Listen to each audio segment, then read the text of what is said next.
It was very early Tuesday morning. A senior Russian officer, Lieutenant General Igor Kirillov, was killed by a bomb blast in Moscow, and there's video. But before I show it to you, I'm going to show you the aftermath, because the verified images of the explosion site helped journalists verify the assassination video itself. You see this burnt-up scooter? According to a Russian investigative committee, the bomb was hidden in that scooter. This building is where Igor Kirillov lived. He was apparently leaving for work early in the morning with his assistant.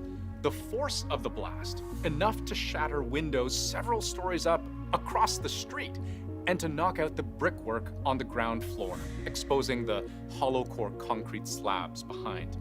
The entrance to the building mangled, and the positions of the bodies, two of them, one in a lighter colored jacket towards the street and the other in a black jacket closer to the building. Now let's examine the video.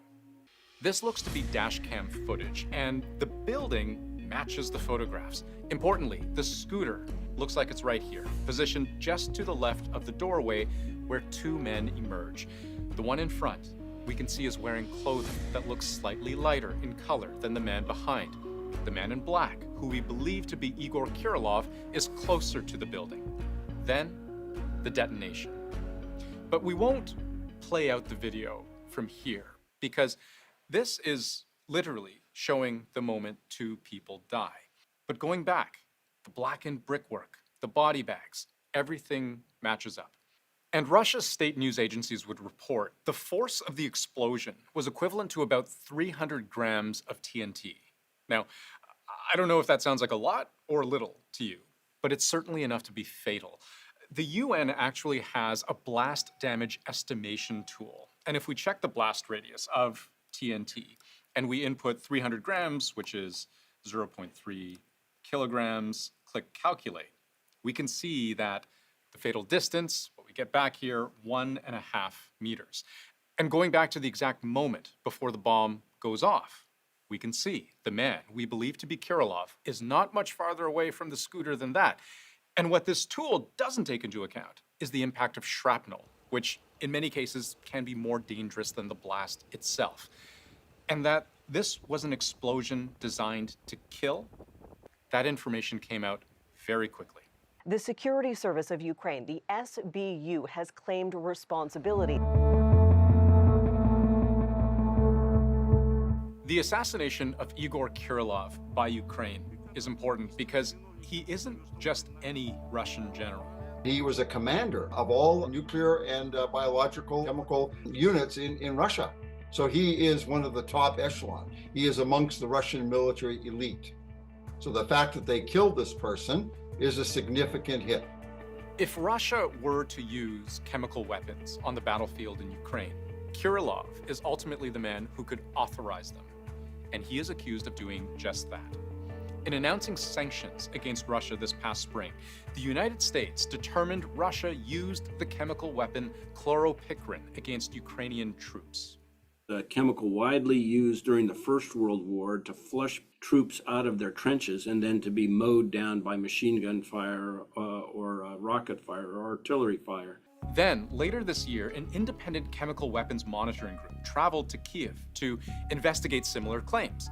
Months of alleged illegal chemical weapons use by Ukraine and Russia. Both countries accused each other of using chemical weapons. Ultimately, what they found when they examined the evidence, which included a shell of grenade and 2 soil samples collected from a trench, a Ukrainian trench that was under attack, was confirmation that the grenade and soil samples collected from the trench contained the riot control agent 2-chlorobenzylidine malononitrile, known as CS. That's tear gas. It's very, very uncomfortable. It's kind of like being attacked by a swarm of bees, but it's in your nose, your throat, and your eyes. The use of tear gas in war is strictly illegal. It breaches the Chemical Weapons Convention, agreed to by 193 countries. That's the vast majority of planet Earth, and it includes both Ukraine and Russia. I think the international community recognized the horrible effects of using chemical agents on the battlefield. It really scarred both the victors and the vanquished of the First World War. What you don't want to have happen is that to become normal and that the Russians then escalate up to more lethal and toxic types of chemical weapons. And this is where we come back to the killing of Igor Kirillov. This past Monday, Ukraine's security service, you can think of them like their version of the FBI, they opened a criminal investigation into Kirillov, accusing him of ordering the use of chemical weapons.